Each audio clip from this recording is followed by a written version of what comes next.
I approve. This is a holiday, a tradition. This is something we do every year, and basically the way that it works is that we go from house to house in each city. We usually do this in several houses a night in each city.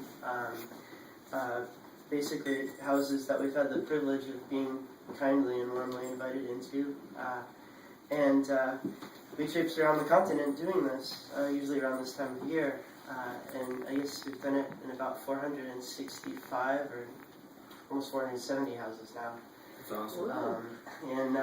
Awesome. And it's like one of the nicest experiences that I've ever had. These trips, it's one of my favorite things because, well, first of all, every house is so different.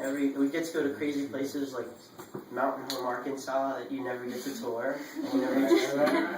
But then you go to Mountain Home, Arkansas, and you get actually invited into people's homes and see their lives and their friends, and it's a pretty incredible feeling. And it's a really special privilege to get to do this. And one of my favorite things about the holidays, our holidays, when I was a kid, was that my great-grandpa would come to visit us. And he was a pretty extraordinary guy. I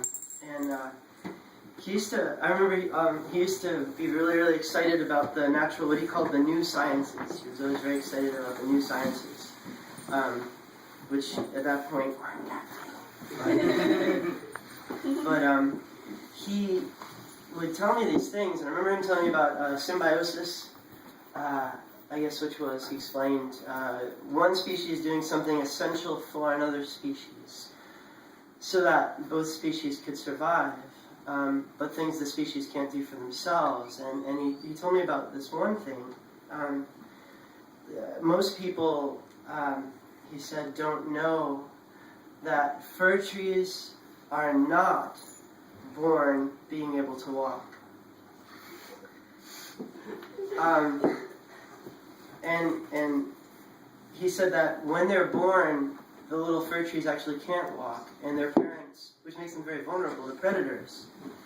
And so the parents stand right beside the little sapling, protecting it from predators, until it grows to such a point that it's ready to begin walking for itself. But it cannot, and it is still vulnerable because the trees are born bound to the ground, he said. They actually, our umbilical cords will fall off, even if nobody cuts them for us. And other members of our species can cut them off, but trees can't unbound themselves from the ground. And so the little tree is just sitting there, completely vulnerable to any predator that comes along, except the most wonderful thing happens. And I didn't believe him at first when he told me, but human beings instinctually actually come along and sever the cords for the trees, the little trees, when they're ready, after 2 or 3 months, when they're ready to begin the process of learning to walk, to fledge. The humans actually instinctively come to the little fledglings and free them from the earth. And they do the most wonderful thing. They take the little trees into their homes. And they find a special place of honor for the little trees. And he said that they actually put jewelry and ornaments and decorations on them in honor of their fledgling, and they're beginning their lives, and they're beginning going out in the world. And they actually take gifts and place them at the little tree's feet. And he told me that this goes on for about 2 weeks until the little tree is finally ready.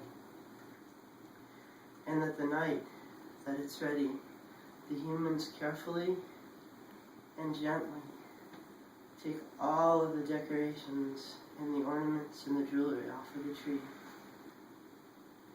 and lay it sleeping out in front of their houses by the road. And then the family would go inside, and we'd go inside and go to sleep. And when I woke up in the morning, the little tree would be gone. and they called it Christmas.